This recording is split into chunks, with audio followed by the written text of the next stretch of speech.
Hello everybody, my name is Benjamin Bloom and the Championship has finally done it. The third manager that we thought was going to be appointed, they've all come in the space of, well, about 18 hours or so, which has made it rather difficult to keep up with. And as you can see, I'm very sorry about the noise because when this news broke at 9 a.m. this morning, I obviously just waited to put the announcement out that Jonathan Woodgate has been made the new Middlesbrough manager. I say Middlesbrough manager, the Middlesbrough tweet was quite humorously worded. Woodgate will, quote, head up a new look coaching team. So at pains not to use the word manager, but I do apologise. Out and about, I've just pulled off the A12 because we knew this was coming. I did do my notes yesterday, so I am prepared to talk about Woodgate coming in at Boro. We were just waiting for the final confirmation, so that is West Brom, Swansea and Boro all announcing new managers in the space of basically less than a day. Let's talk about Boro, then we'll talk about Woodgate himself. So Boro relegated in 16-17. They went up with Karanka and there was this kind of sense that they half-arsed it a little bit and came straight back down, we know. And yes, Ben's talking about parachute payments again, but you're only up for 1 year. That's only 2 years parachute payments when you come down.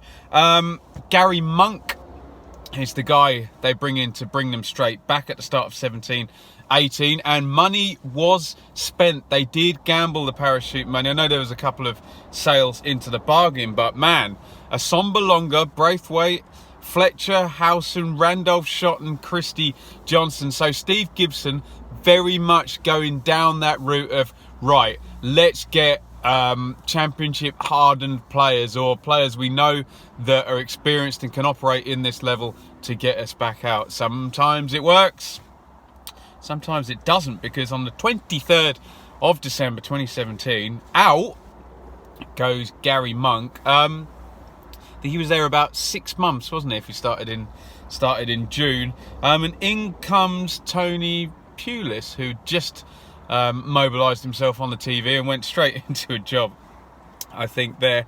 Pulis takes it over. I remember the star of the team was Adama Traore. In they go into the playoffs, and we said half-arsed it in the Premier League. Well, they half-arsed it in the playoffs as well, because I remember that second leg, I was at the game, Villa Middlesbrough, the playoff semi-final second leg, and it was like he was happy to draw 0-0 despite the fact they'd lost the first leg 1-0. And as we fast forward, this is probably going to be Pulis's undoing. He was very good at taking a Stoke side who were underdogs to the middle of the Premier League table with this kind of pragmatic defensive strategy. But when you have the best players and you have a financial advantage, maybe you need to do a little bit more than just that. Second and final parachute payment then comes in, 34 million. They start well last year, Boro. They're up there. It's very tight. They're not conceding any goals, etc., etc. It all fizzles out around Christmas, fans getting restless, and then this heinous 6-game losing streak in March, and Gibson sticks with him to the end. He doesn't do a West Brom and take him out 10 games before the end, but Boro miss out on the playoffs to finish 7th. Derby come through to take that 6th place, and Pulis is then out. I believe they can get away without saying they fired him. I believe his contract ended and they just, quote, chose not to renew it. So that leaves Middlesbrough with their much vaunted chairman Steve Gibson in the Championship now without the advantage of parachute payments. And as we know, it's not just not having that money, it's now recalibrating your books to adjust to compete with teams that do have with parachute money, but make sure that you don't really endanger your club by trying to do so. So a very difficult balancing act now, although some young players were brought through by Pulis, Fry and Wing, people of that nature. So there is some hope in that regard. So here comes Woodgate. He's 39. We know, great defender in his time, but one of these guys who just had a very injury-prone career. 300 appearances in 18 years is, well, it's not many. If it was 320 years, that'd be 15 a season, so not a lot. He's from Middlesbrough originally, so it's his hometown club. Obviously started off at Leeds, where, I don't know, infamous for that court case thing, where somehow Lee Bowyer was found not guilty and incurred the wrath of the whole football world, and Woodgate was found guilty, but everyone seemed to hate Bowyer a bit more. Off he goes to Newcastle, then ends up at Real Madrid, and I remember that comedy debut where he I think he gets a red card and scores an own goal. But you don't get to Real Madrid without being a pretty good player. Thomas Gravis. Anyway, back he comes on loan to Boro, and then he signs for Boro full time, but then goes off to Spurs, Stoke, and then finishes his career at Boro. He has worked at the club for a while, so he was appointed to work for Steve Agnew after Karanka left in the 16-17 relegation season.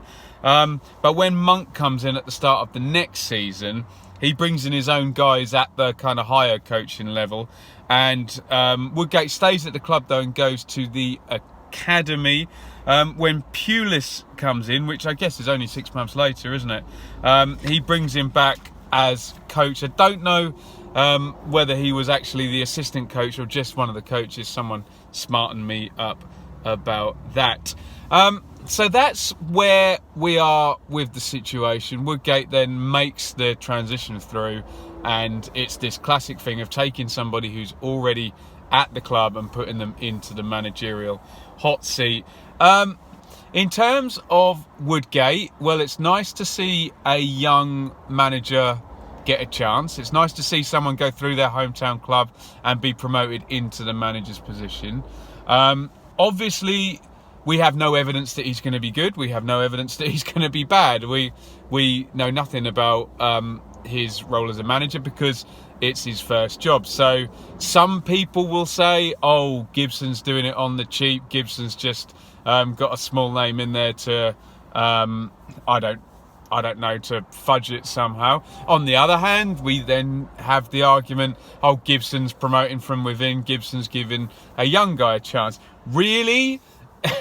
It all depends on what the outcome is on the pitch as to what the narrative with Woodgate and the decision is going to be.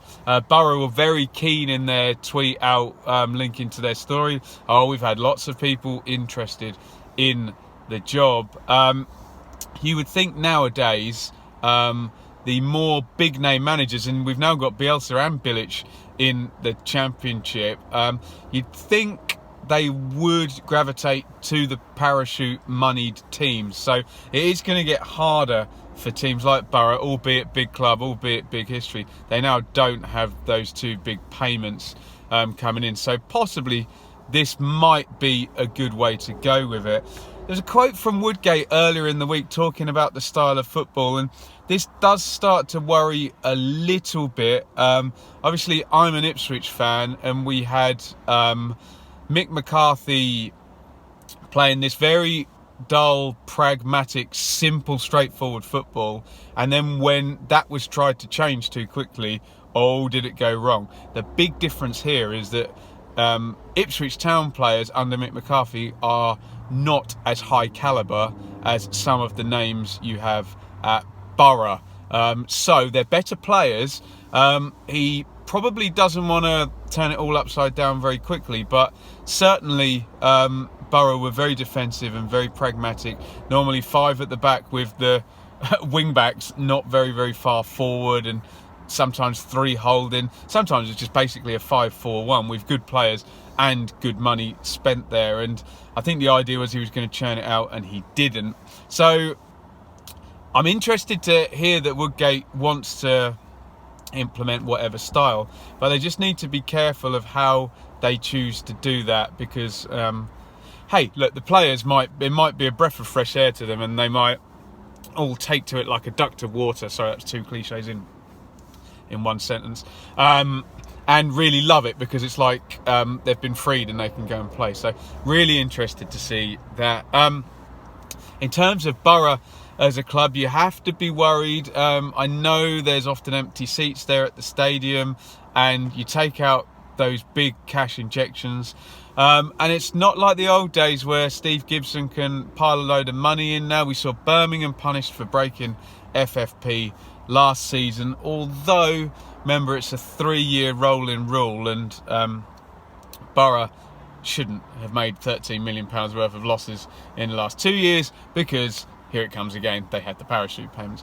So I'm not sure, I'm reserving judgment. I was quite high on Bilic in at West Brom, and I was quite high on the idea of the fit of Cooper in at Swansea. This one could go either way, frankly. I'm really unsure. I wouldn't be surprised if he did well, I wouldn't be surprised if he did badly.